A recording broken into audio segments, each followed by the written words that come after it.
여러분들 중 혹시 스마트폰 이전에 어떤 것이 있었는지 기억하시는 분이 계시나요?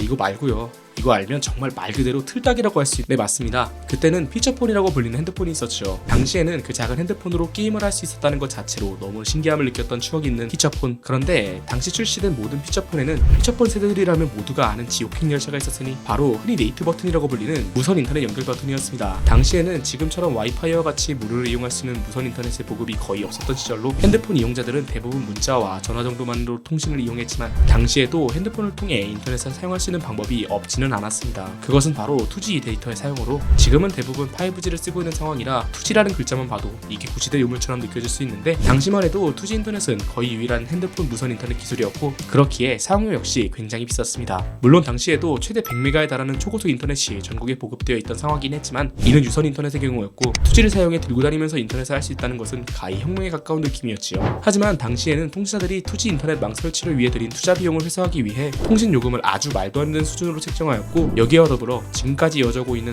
통신사와 핸드폰 제작사 간의 전 세계에서 찾아볼 수 없는 유례없는 유착 관계를 형성해 제조사에서 통신사의 무선 인터넷 접근 버튼을 완전히 가운데다가 박아 넣어 핸드폰을 출시하게 됩니다. 지금 생각하면 상식적으로 상하좌우 버튼 중앙에 확인 버튼이 있어야 하는 게 당연하지만 이 정신 나간 통신사와 제조사의 연합으로 확인 버튼을 다른 쪽으로 쫓아내고 그 가운데 공간에 레이트 버튼을 두었던 것이죠. 그러니까 뭔가 다른 작업을 하다가 실수로 누르기 딱 좋은 곳에다가 E3 같은 버튼을 의도적으로 넣어둔 것인데 당시 핸드폰도 이용해 보았던 이용자들은 단 한 명도 빠짐없이 이 버튼을 실수로 누르 황급히 취소 버튼을 연탈봤을 경험이 있었을 정도로 말 같지도 않은 배치였습니다. 게다가 당시 핸드폰을 처음 장만한 아이들은 이것이 뭔지도 모른 채 눌러보고는 그 안에 마련된 컨텐츠들을 생각 없이 즐기다 요금 폭탄을 맞는 상황도 빈번했는데 그때 당시 데이터 1MB당 요금이 3,500원이라는 정신나간 수준이었던 터라 여러분이 지금 제 영상을 그때 요금으로 본다면 대략 4만원 정도 내야 하는 그런 정도였죠. 그렇게 당시 생일 선물로 핸드폰을 선물받은 한 학생이 보름 동안 370만원에 달하는 데이터를 사용해 스스로 목숨을 끊는 사건이 벌어지는 등 이 네이트 버튼은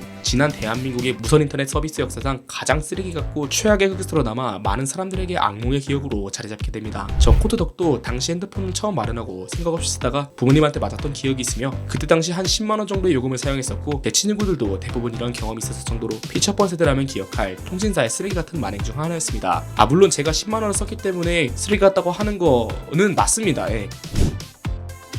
그렇게 통신사들은 자사의 무선 인터넷 서비스를 강요하듯이 밀어넣어 대체제가 없는 국내 시장을 독점해 고객들의 지갑을 털며 이익 파티를 벌였습니다. 하지만 그러던 어느 날 우리나라 인터넷 환경에 천지변을 일으킨 구세주가 등장하였으니 그것은 바로 아이폰의 출시였습니다. 아이폰은 그 당시 피처폰에는 없던 기능이 하나 들어가 있었는데 바로 와이파이 기능으로 지금 생각하면 핸드폰에 와이파이가 없다는 것을 상상하기 어려울 정도로 완전히 보편화된 기능이지만 당시에는 국내에 와이파이를 지원하는 핸드폰 자체가 없어서 공유기만 설치해도 무료로 사용할 수 있는 무선 인터넷이었지만 이를 사용하는 사람은 거의 없었습니다. 심지어 현대의 스마트폰 형태에 가까웠던 햅틱, 아몰레드 같은 폰들도 와이파이를 지원하지 않아서 무선 인터넷을 쓰고 싶으면 통신사의 네이트 버튼을 강제로 이용해야 했죠. 그러던 상황에 기능도 매우 훌륭하고 디자인도 이쁘며 와이파이까지 탑재한 아이폰의 등장은 그저 시장을 독점했을 뿐 비싸기만 하고 장점이라고는 단 하나도 없는 국내 이통사들을 위협하기 딱 좋았습니다. 심지어 아이폰은 자체 스토어를 사용해 어플을 받을 수 있었기 때문에 기존의 통신사 데이터로 다운로드를 제공해 수수료 벌이를 해먹고 살아가던 통신사들에게 아이폰은 정말 큰 재앙과도 같았죠. 그렇게 아이폰의 출시가 임박하자 자신의 밥그릇을 빼앗길지도 모른다는 불안감을 느낀 통신사들은 애플에 아이폰의 와이파이 기능을 제거해줄 것을 요구했습니다. 농담이 아닙니다. 진짜로 국내에 출시한 아이폰에 한정하여 와이파이 기능을 빼달라고 요구를 했습니다. 와이파이를 제거함으로써 고객이 얻을 수 있는 이득은 단 한 개도 없지만 와이파이로 인해 자신들의 무선 인터넷을 사용하는 사람들이 줄어들까 걱정된 통신사들이 국내 출시 아이폰에만 와이파이를 빼달라고 한 거죠. 이에 애플은 한국만 예외로 둘 수 없다는 입장을 고집하며 와이파이 기능을 정상적으로 탑재한 아이폰을 국내에 출시했고 이처럼 아이폰의 출시는 현재와 같이 어디서든 와이파이를 통해 무료로 인터넷을 사용할 수 있는 환경이 갖춰지는 기반을 마련하게 만들어 주었습니다.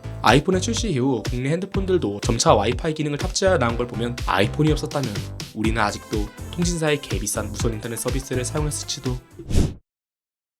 단말기 유통법, 줄여서 단통법이라는 것이 2014년 시행되게 됩니다. 이 단통법은 한 줄로 설명하면 누구나 차별받지 않고 같은 가격으로 휴대폰을 구매하게 만든 법으로 말만 들으면 굉장히 합리적인 법 같지만 결론적으로 소비자들에게 돌아오는 이득은 단 1도 없이 이통사만 배를 불리는 국회와 통신사 협업으로 만들어진 개쓰레기 같은 법으로 과거 우리가 핸드폰을 구매할 때의 과정은 우리가 대리점에 가서 휴대폰을 고르면 대리점에서는 약 2년 정도의 약정 및 일정 기간 동안 고가의 요금제 및 부가 서비스를 유지하는 조건으로 구매자에게 보조금이라는 것을 지원해 주었고 결과적으로 소비자는 매우 싼 가격에 핸드폰을 살 수가 있었습니다. 단적인 예로 단통법 시행 이전 거의 막바지에 출시되었던 갤럭시 S3의 경우 이 보조금의 규모가 매우 커서 오히려 소비자는 돈을 받고 핸드폰을 구매할 수 있었던 정도였죠. 그렇다면 도대체 이런 보조금은 어떻게 형성될 수 있었던 것일까요? 국내 이통사 3사는 현재 한국 시장을 나눠서 독점하고 있긴 하지만 역사적으로 각 통신사는 더 많은 고객을 유치하기 위한 경쟁을 꾸준히 이어나가 왔습니다. 그렇게 극단적인 경쟁 속에서 등장한 것이 바로 단말기 보조금으로 이 보조금을 가장 높게 받을 수 있던 조건이 타 이동사에서 자신들의 이동사로 번호 이동을 하는 경우였습니다. 통신사 입장에서는 상대 이통사의 고객을 뺏어와 2년 동안 자신의 이통사 고객으로 만들 수 있었고, 고객 입장에서는 쓰던 번호는 그대로 사용하고 핸드폰은 매우 저렴하게 구매할 수 있었으니 통신사 고객 모두에게 나름 윈윈을 선사하는 방식이었죠. 이에 추가로 고가의 요금제를 일정 기간 유지시키거나 부가 서비스를 가입시키면 대리점에서는 이통사로부터 일종의 추가적인 보상을 받아 이것 역시 일부 고객에게 나눠주어 고객은 통신사와 대리점 양쪽으로부터 지원금을 받아 결론적으로 정말 싼 가격의 최신 폰들을 구매할 수가 있었습니다. 그런데 이런 고객 유치를 위한 경쟁이 심해져 아는 사람은 휴대폰을 싸게 사고 그렇지 않으면 정가에 구매하는 현상이 나타나는 불균형을 초래하게 되고, 이를 막고자 탄생한 것이 바로 단통법이었습니다. 국회 입장에서는 정보를 가진 고객은 휴대폰을 싸게 사고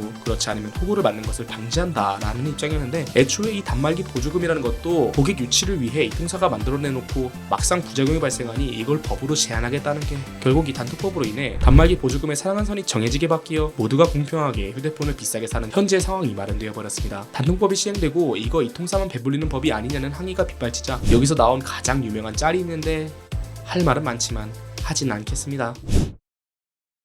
과거 KT는 한국통신이라는 국가소유의 공기업이었습니다. 우리나라의 인터넷과 통신망은 KT가 한국통신 시절 마련된 것들이 상당히 많았는데 그중 하나가 바로 무궁화 3호 위성이었습니다. 국민들에게 위성통신 서비스를 제공하고자 세금을 통해 제작되었던 이 무궁화 3호는 한국통신이 KT로 민영화되면서 자연스럽게 KT로 소유권이 넘어가게 되었고, 그러던 2013년 11월 KT는 이 무궁화 3호를 정부와 어떤 상의도 없이 홍콩의 한 회사에 팔아버리게 됩니다. 또한 그 매각 가격이 10억 원이라는 어처구니가 없는 가격에 더 논란이 되었는데, 아무리 낡은 위성이라지만 제작에 3천억 원에 달하는 세금을 쏟아부은 물건을 정부와 아무런 상의 없이 제작 금액의 1%도 안 되는 헐값에 팔아버리고, 또한 당시 KT의 매각 협상 담당자가 해당 위성을 구입한 홍콩 회사의 임원으로 있었다는 것 역시 밝혀져 해당 거래에 대한 불공정성이 불거졌죠. 결국 쉽게 정리하면 우리가 세금으로 만든 위성을 KT가 쥐꼬리만한 금액으로 홍콩 회사에다 갖다 팔았는데, 알고 보니 해당 홍콩 회사 이사 중 하나가 이 KT의 위성 거래 담당자였다는 사실입니다. 뒤늦게 정부는 이를 수습하고자 거래를 무효화하라고 하였지만 이미 해당 위성을 소유하게 된 홍콩 회사는 연간 수백억 대의 이익을 만들며 꿀을 빨고 있었고, KT도 어떻게 다시 재매입을 할 협상이 잘 되지 못해 현재까지도 해당 결과가 공표되지 못하는 우리나라 이통사의 개추악한 쓰레기 같은 짓거리 중 최악으로 남게 되었습니다. 그렇게 2015년 KT는 자사 페이스북 페이지에 한국통신 130년을 기념해 추억을 올려달라는 이벤트를 기획했는데, 추천수 1위가 바로 니들이 팔아먹은 인공위성이라는 댓글과 함께 무궁화 3호 사진을 올린 유저의 글이었을 정도니, 어쨌든 현재는 해당 임원들이 2천만 원의 벌금형을 받은 상태이며 소유권을 돌려달라는 홍콩 회사와의 소송을 패배하며 100만 달러까지 배상하게 되었습니다.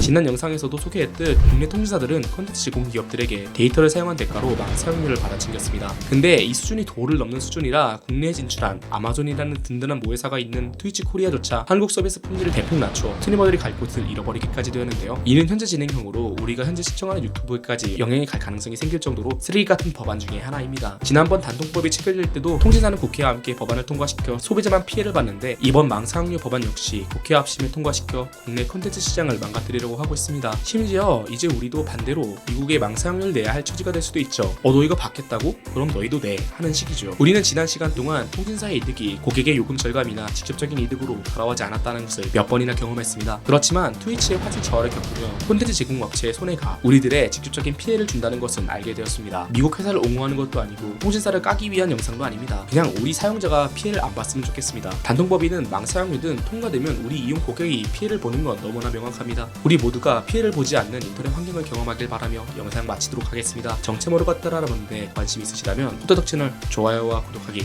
잊지 말아주세요. 감사합니다.